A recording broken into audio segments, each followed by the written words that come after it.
Let's take a look at how project areas work in DesignerLogic. If we go over to the default settings from our admin menu and click on the areas link, you'll see all the areas that every new project is going to have put on it, so you don't have to retype this each time. Now, areas can be physical areas like bar room, backyard, things like that. It can also be things that are not actually physical areas like electrical work or demolition or appliances. It's just essentially a way to group different items within your projects. So when we go to a project, if we go back to the home page, and we'll go to a project, and from the three-dot menu, if we click on the project dashboard, we can see that there's a tab called Areas. So if we click on that tab, you'll see a list of all the areas for this project. Now, when this project was made, it will take that default list and put this here automatically.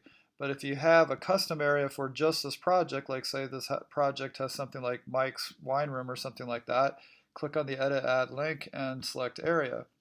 And here you can add a new area to this project only. And when you click Save and Close, that will add it to this list of areas for the project. Now, how does this look in practice? If we go to the main items list, this list will order by the area, and you can see all these areas are grouped together. And that's the case on most of the items listed in DesignerLogic. Now, if you go to a proposal, we're going to go to this proposal printout. Here you can see this is also ordered by area, these items. It's in alphabetical order. And when we go to the print options, and we choose, there's a number of different printouts, but we'll look at a standard proposal printout. You can see that this proposal, everything is grouped by area, so it's very easy to have your client understand exactly where everything is going to be on their project.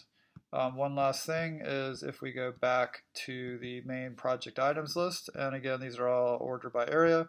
If we click filters here, you can actually filter this by area as well. So you can take all these different areas and look at, say, just the library, just hit filter.